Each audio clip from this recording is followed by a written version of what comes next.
Minimum effort, maximum gains.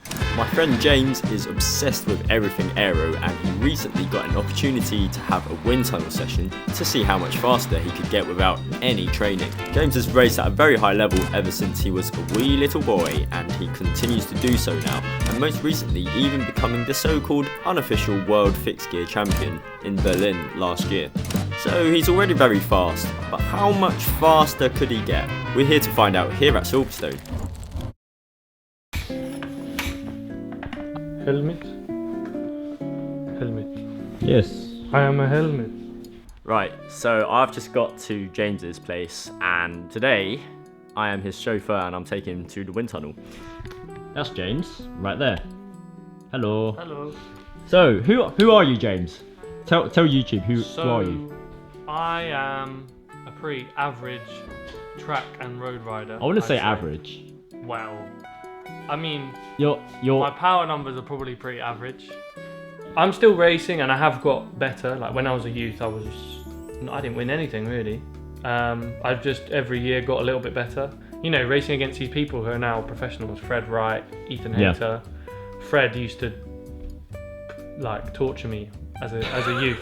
Honestly, he was just so much better. Are you still getting a bit better?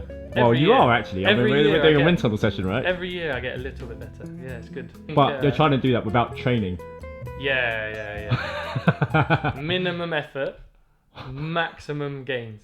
Yeah, to be honest, I could put a lot more work in training, and I know that I'm trying to put in some more work this winter. Hopefully, I've got till middle of February for Scratch Nationals, so some more specific track stuff will be good. I make it up in technical skill and aero, basically. It's my specialty, I would say. Most people who I race against are always like, "Oh fucking hell, James is here again." You know, imagine that's the kind of reaction I get when I turn up to a race. Like how I've got fast has just been me looking at myself on a camera, basically. Not actually tested or verified any of my gains, but it seems to work. Or So it has done. it looks aero. The position that you're in. It looks aero, and it seems to work. What the hell? This is 27.5 width velobike handlebars. Leverage, Here. because you know you get loads Yeah. of leverage at 27 centimeters. Yeah. What? And then here it kind of tapers in, and then this position is probably like your other position you ride most of the time. Yeah. Try and bend your elbows and get behind the handlebar when you're sprinting or in the line of riders. Yeah. And then this hood position, which is probably the most aerodynamic. I've got quite big hands, so I can just ride like this and That is ridiculous. and make everyone upset because I they're see like, what you mean. your bars are too narrow. I mean, it takes a lot of practice just to be able to ride in a position like that. So I have ridden these bars. That must be sketchy, like in terms of like just controlling your bike. Like I don't really find it a problem at all. you don't. I have the same similar width bars on my road bike. 27. Well, around that on the hood, yeah. But there hasn't been any accidents so far. But So far. yeah, we'll see. Touch wood. Touch wood, yeah. So this is a 58 Cervelo T4, which is a 59.5 top tube, and the reach on the frame is about 455, which is probably one of the longest frames you can get for like a standard bike. So let's see what degree of aero James currently is on. This is 170 mil stem. I did have 150 on there, but the extra reach and rise of the stem helps to get my elbows down when I'm in the drops like this. At the minute, I can't really get my elbows any narrower than that, but you could go longer to try and get your elbows in front of your knees, like a lot of the track sprinters do. For me, wanting to ride this position and being able to hold it, Yeah. this is perfect for me. I also have my saddle quite far back. So is lower and longer always more aero? Like as in, is it always better to be I think if you can, lower? with the handlebar position, no. You've got to be able to actually ride down on the bars. I see a lot of people like they have these aero hooded bars, Yeah. but they kind of get to here, and they don't really get lower. So their whole arm is like in the wind. Yeah. So I'd say that their bars are too low. Mm. Whereas if you can get your elbows like below the handlebars like this, we'll test it later, but I think it's quicker, more like a time trial position. Yeah. And same again in the drops. If I had the bars slammed all the way down, I'd find it very difficult to be sustainable riding with my arms bent. Yeah. They've got a nice 90-degree sort of bend here. Yeah, so if you get right into the handlebar, which is nice about these bars, you can kind of get down here. Rest your arms on the drop. Yeah. I don't think many people could actually ride that, but That's mad. That's Yeah. that's you just probably do a not. sprint like this.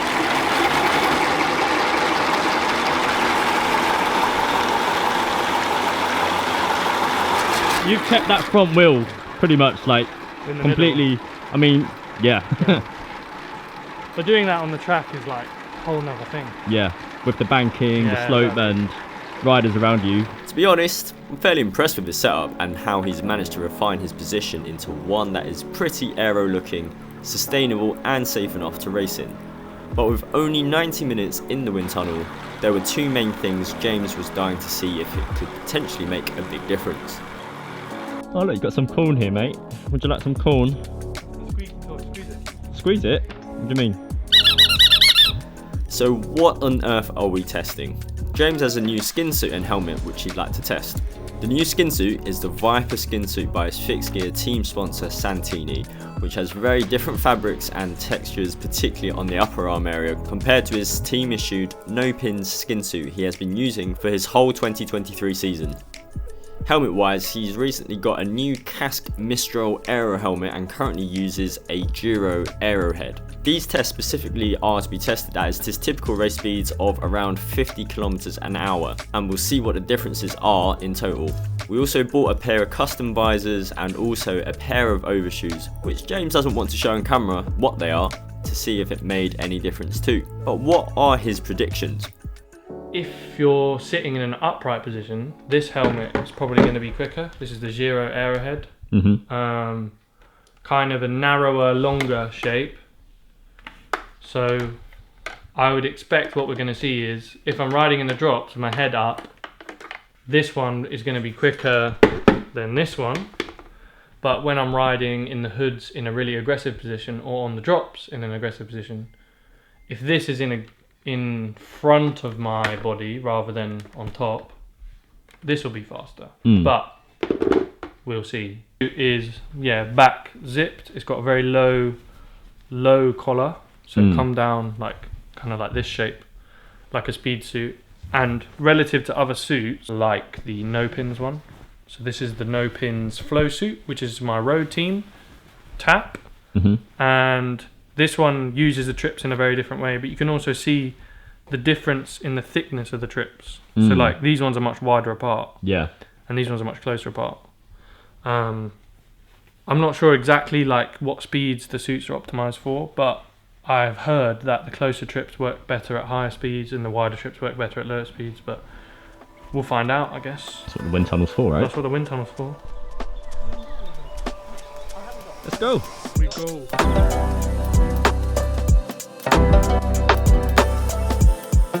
We got aero. Yeah. Ah, sorry boss. Sorry, I'm a bit slow. Bit of a slow walker today.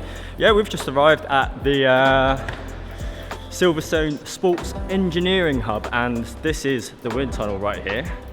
It's somewhat of a setup. And then there's the office there. where they have all the tools, all the computer equipment to do all the aero testing on. They also have a big cupboard downstairs with a bunch of helmets And skin suits and overshoes and all of that stuff, all available for anyone to kind of test on tap basically. Oh yeah. this is the man cave for James. I would love it.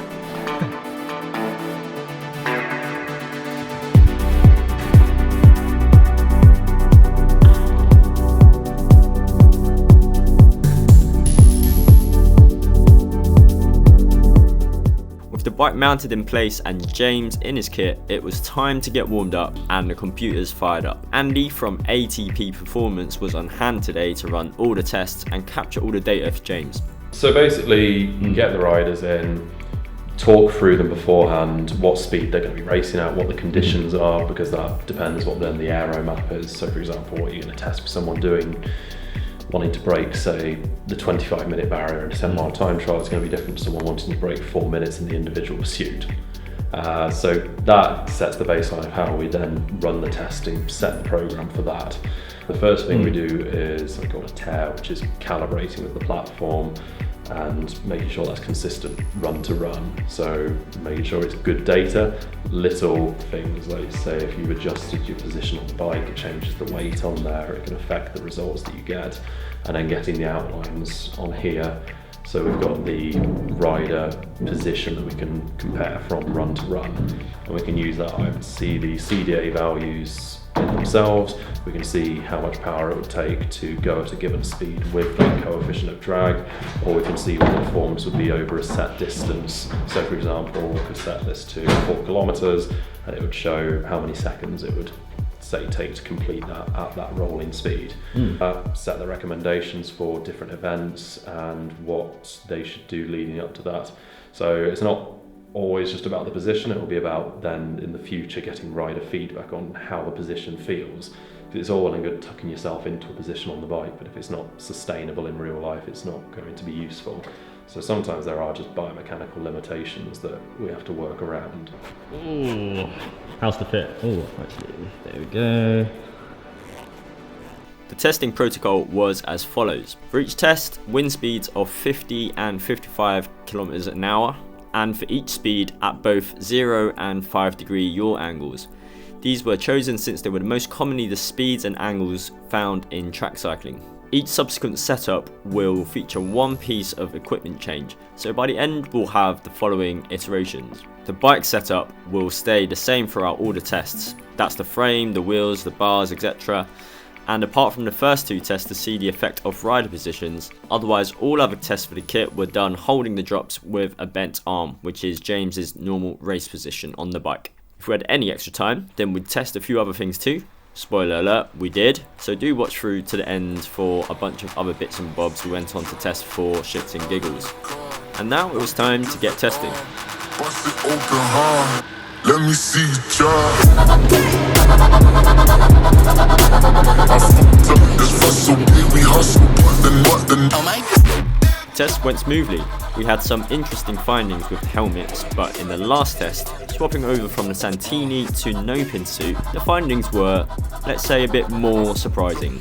Let's ask James. Let's have a look and see how many watts he thinks is the difference between the Santini suit and. I can tell straight away that it's bad. I could see. How many watts do you think? I think it was at least, I don't know, like 10 watts, at least. 20 on average, slower. 20 slower. 20! Bloody hell. I don't have to train, thank fuck. 20 watts, no training. You don't need to train. Who needs training, bruv? Just get more aero. Get more aero and just go in the bloody wind tunnel. So yeah. For sale, 0 arrowhead. Yeah. So with the full set of test runs done, you can pause here for the full findings. So what exactly happened? Going for a more aggressive aero hooded tuck as opposed to his normal position on the drop saved around 12 watts at both 50 and 55 kilometers an hour. Perhaps useful when trying to push ahead of the bunch in a race scenario, like bridging a gap or going in a breakaway. And for reference, it's also good to know to avoid locking the elbows out and straightening the arms, as that would incur quite a significant penalty. Swapping from the Giro Arrowhead to the Casca Mistral helmet saved another 7 watts at 50 km an hour and 12 watts at 55 km an hour. But putting on this special custom visor saved another 2 and 5 watts respectively. Swapping over from the old no pins to Santini Viper suit saved 15 watts at 50 km an hour and a huge 27 watts at 55 km an hour. So James's suspicions of the trips in the suit seemed to be correct. Collectively, just making changes to the helmet and skin suit saved James in total 24 watts at 50 kilometers an hour and a whopping 44 watts at 55k an hour. Try making those sorts of gains in training. But we've made very good time in our test runs, so we've been able to do some additional tests in our session, making use of their kit cupboard. The idea is you can't have this height fabric on the outside of your skin suit, so you put it in the base layer and it pokes the skin suit out. Job done. This one's harder to get on though. Whoosh, whoosh.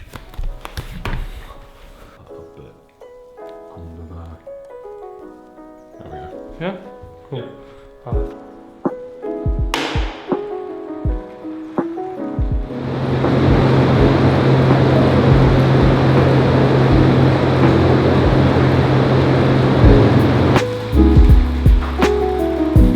You think that was quicker? I think so. Looking at CDA, it looked like it gone. The numbers are like fluctuating a bit, Yeah. so you can't always see like if it's just sitting or if it's down or something. So about 2 watts quicker than the Santini. Oh wow. Very That raised, is- very close together. Feels a bit uncomfortable, but A bit tight. no, just like tight there. I've got really big like forearms, weirdly. Okay. What have you been doing, James? Bike shop. So this is like completely smooth, right? No, But the texture is because of the base layer. Yeah, the Mm. faster speed base layer. You look very gimpy. Can't lie, James. Oh my god.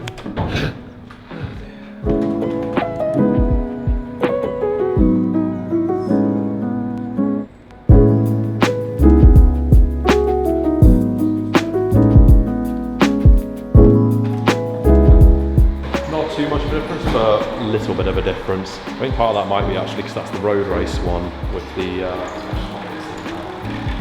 so putting 2 numbers in and also pockets in the back. That's interesting considering like how wide the trips were on the other one. Yeah, different methodologies with different whips, so all the brands tend to do different whips from suit to suit. I don't think anyone's quite agreed It on it. depends on the size of my arm as well. Yeah, that's the thing. Yeah. Depending on arm shape and size as well. Doing alright, aren't you? Do sockless for this one. Sockless. Right.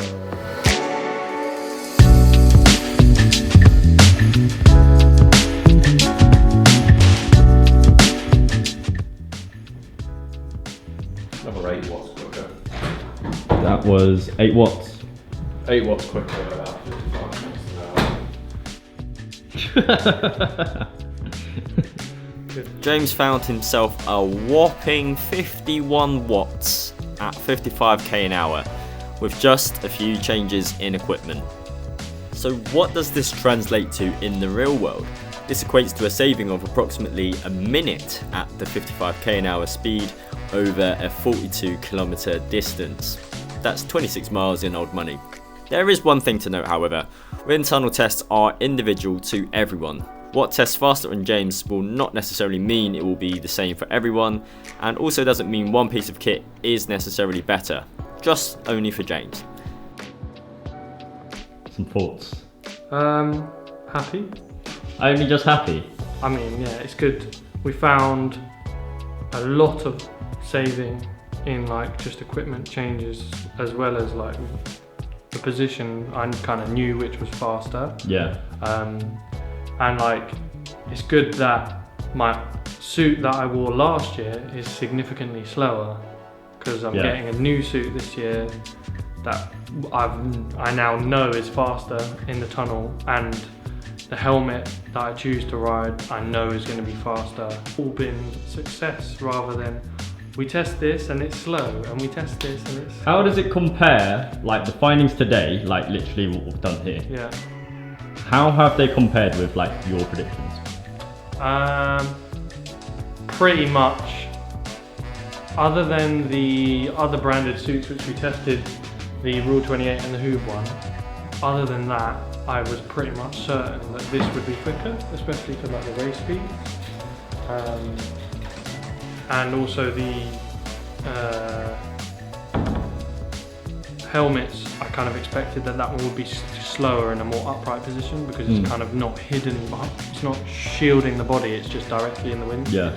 So I kind of expected that. I guess the saving difference between this suit and the no-pin suit, I wasn't expecting it to be that much quicker. So pleasantly surprised. So the testing is all done. I think we learned a lot today. A lot of valuable information for James.